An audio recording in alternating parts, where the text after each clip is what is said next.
Hi class, this is your instructor Marshall Sponder for Social Media for the Arts. This is section 3, online video, and I'm having a little bit of a problem with these recordings because sometimes even I'm not, they're not always coming out 100% the way I like to, but I will upload them as I am somewhat reasonably happy with them, and I will disappear now so I can talk about the stuff. And it's possible I may still appear in some semi-color mode on the right. I don't know why, but windows of wonders of computing. Anyway, online video seems to be the thing that I think is one of the most interesting phenomenon that started back when YouTube particularly got into the space in 2005. Google bought them. I think there's even a video on that in the course about the history of online video, at least through like 2012 or 2013. I've tried to keep those things up to date. As we can see that there's a lot of content, a lot of people watching the content, and I think now I would say that digital video time per day as percentage of the total time spent. I don't know what this is here. Let me just stop this for a sec. In terms of the total time spent, I don't even know why this stays here. But anyway, be as it may, it's there. It's actually quite a bit. Like digital video time spent per day, percentage of time, like 20%, 21%. And digital video time spent per day minute, like 75 minutes, 2018. We'll be looking at these videos. I actually believe that we do look at videos that much. It's a lot to look at. A lot of people creating content, a lot of people listening to content, and of course good content takes time. Like for example, let me see here, let me show.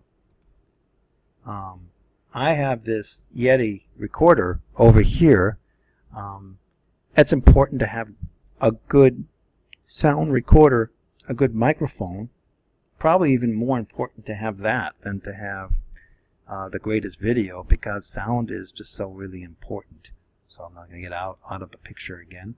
And creating content, even though the tools aren't particularly expensive, learning how to use them well, learning how to edit, which actually I don't do much, but some of you do, is important. And then so creating that content is pretty important. Let me see. Now this looks a lot like the other video here. So this is digital video viewers, and this is the increase in the number of digital video viewers. So in 2014, it is US only, and this comes from eMarketer, we had a little under 200 million, which if we think about this as a unique person, that was a good chunk of the United States. I don't know what our population was, 350 million or close to 400 million. Well, I guess 61.5%. Now we're at 68.2% as of 2018. We're in 2016 right now, so it's 65 or 66%. So we could say that 2/3 of all the people that we think are looking at, that live now, that are over a certain age, like 18 or maybe younger even, are looking at videos. And so there's a lot of people looking at content. So the question is, do you really want to be where that is?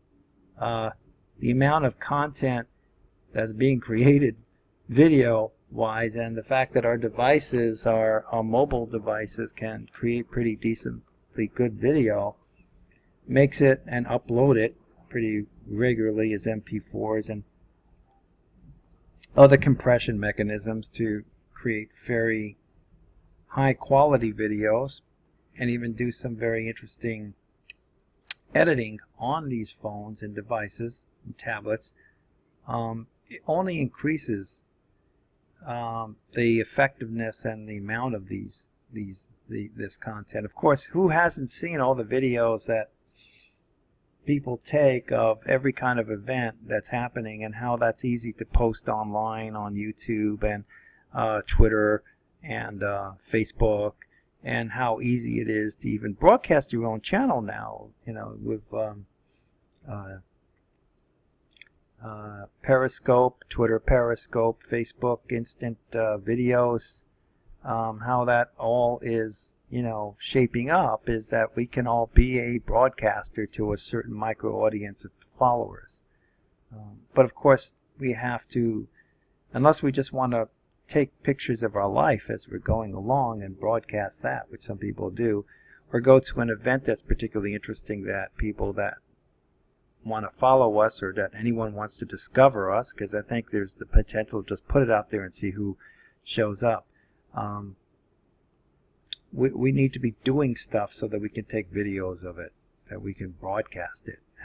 There's some new things that came into the play as to YouTube Red. It's a new service. I haven't tried it yet, but this is something you pay for, and I think part of the payment is you don't have to see ads, but part of you do have to pay for it once you finish the trial. And you can also I think you can create content for it, but certainly there's premium content that's created on YouTube channels that are part of now YouTube Red. So Amazon's doing the same thing, and I think even Facebook wants to get into it.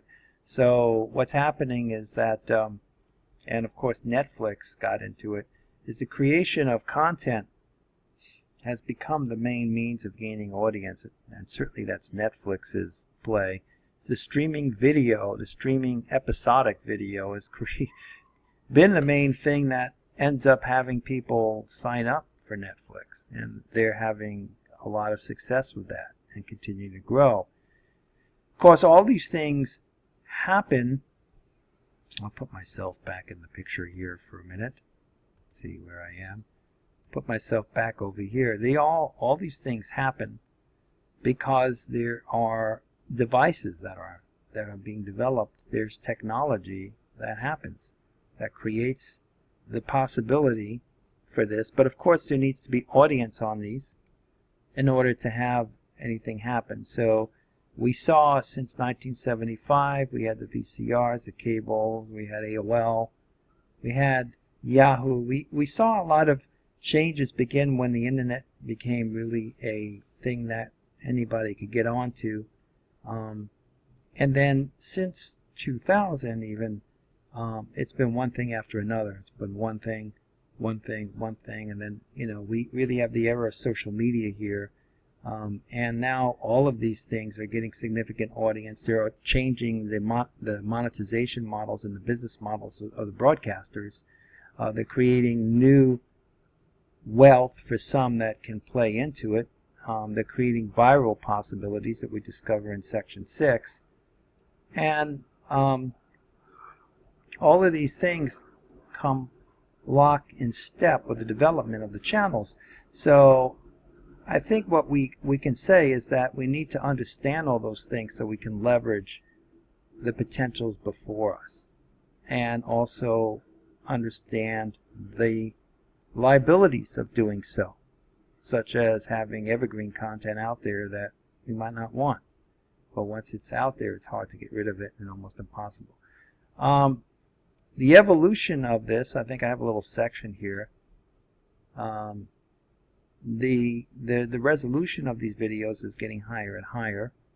And again, now that we have our own channels that we can broadcast out in live time, we have the potential of really being our own broadcasters, or going to an event and broadcasting it.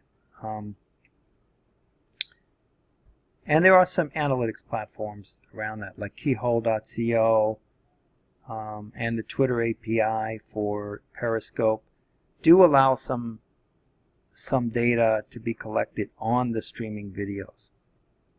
So at any rate, the whole idea, let me put myself back on the screen here. I mean, how did it all start? How did we get to have online video? How do we do that? Well, go back. It started with 3 PayPal employees in, I don't know, 2004 and 2005. Co-workers of Elon Musk, the guy who, is Solar City and Tesla and, owns 3 big companies and wants to put people on Mars in another 10 years. And but anyway, these guys got together, Chad Hurley, Steve Chan, and Jared Karim. And they started a new site. That site got to create a lot of good content at first, and then everybody wanted to be on it. Then Google bought them, and at first that was a big bet on liability that Google would have, but it turned out to be a good bet. And the search engine built into YouTube is the second largest search engine in the world, next to Google search engine. But your video search is very sophisticated, and video content drives a lot of traffic, and video content tends to appear in the top of search results more than textual content. And Google evolved Google Universal Search back 7 or 8 years ago to do that. And so you had a bigger shot of, if you created good content, you would get that content much more easily on the top of search engines. It's getting more complicated than that now, but at any rate, you could see that as of December of last year, YouTube still had the lion's share of video sites, although now Facebook has been really going in. I don't even really see Facebook in here, but Facebook really should be part of this.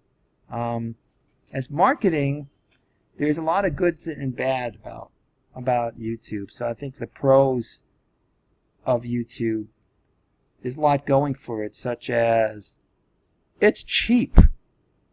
I mean, this microphone that I have is $150, and it's pretty damn decent.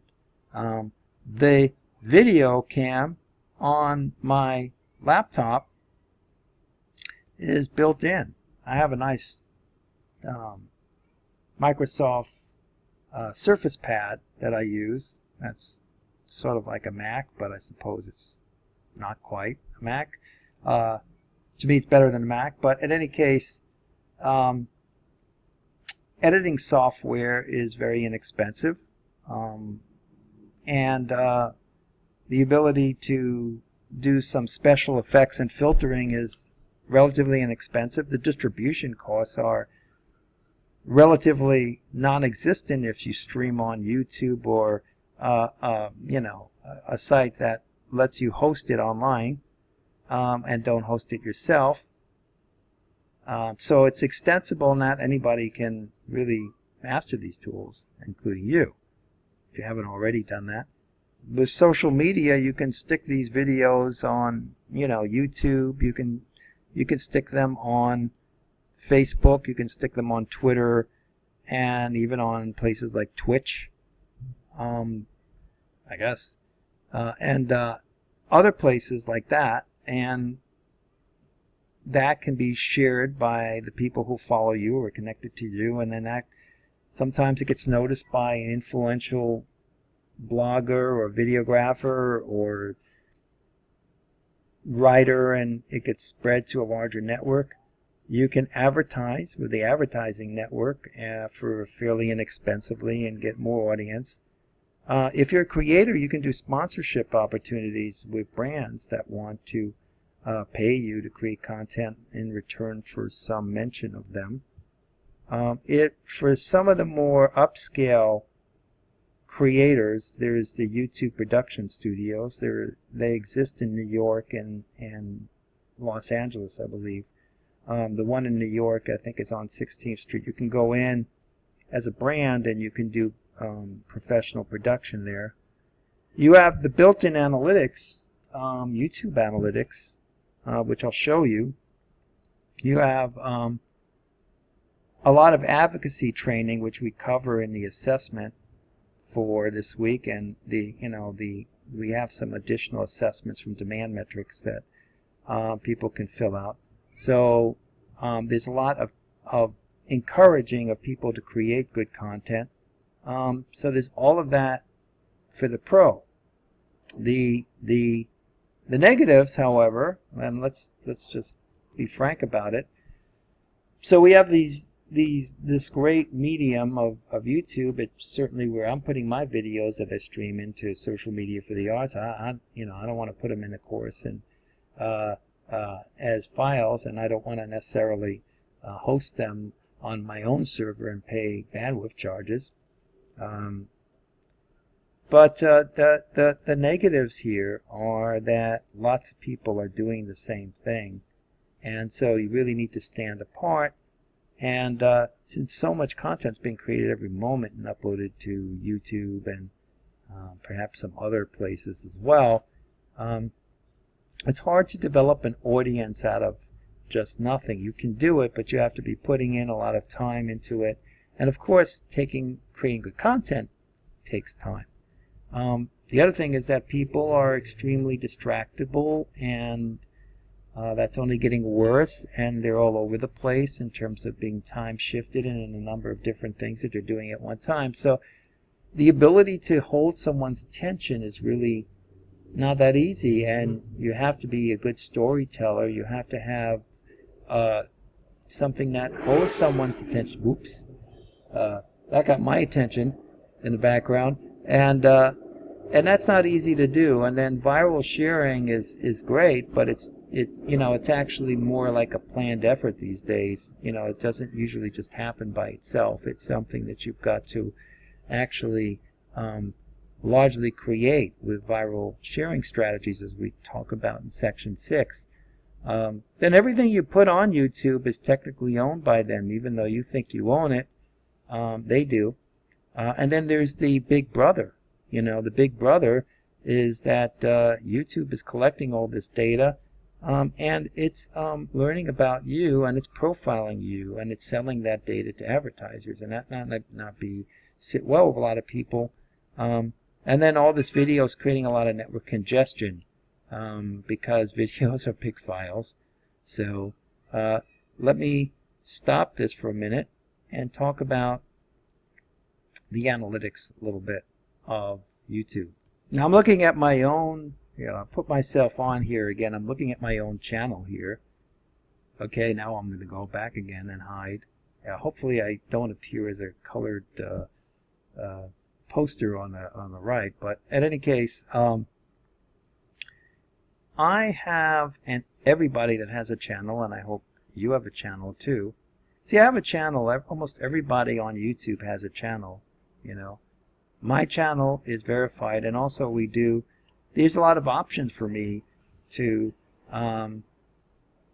these are all the things I have. Like I can put longer videos on. I'm getting enough views that they give me stuff. I can look at all the things that are coming to me. I can even do things like fan funding. Well, I'm not eligible for that. I can edit my videos in a video editor. I can do all these things, and I also have analytics. God, I hope that noise goes away soon. And I can look at the analytics around any video or my own video now. And I keep on updating this, so I can see that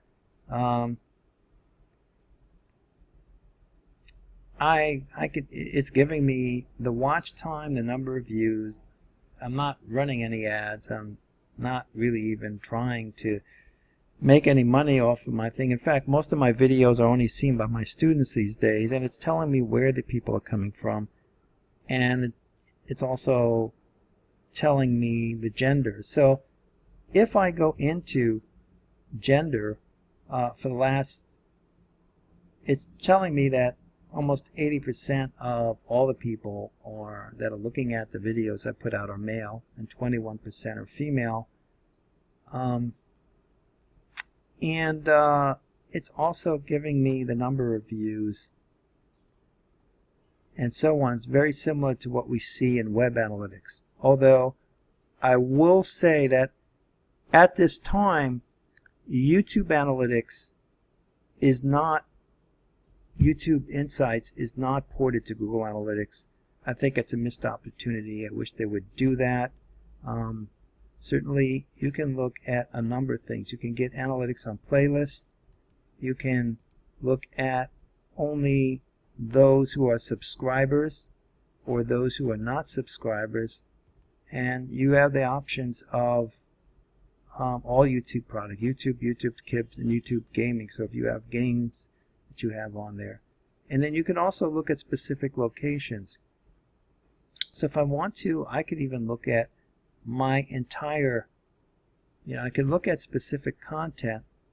I could look at the content evergreen through all of the times. I could look at where the videos are primarily being consumed, and usually it's in an external website. In other words, I put them in the course, I embed them, versus people going to YouTube. So more people look at them externally when I embed them, because not that many people click on and go back to YouTube to look at them.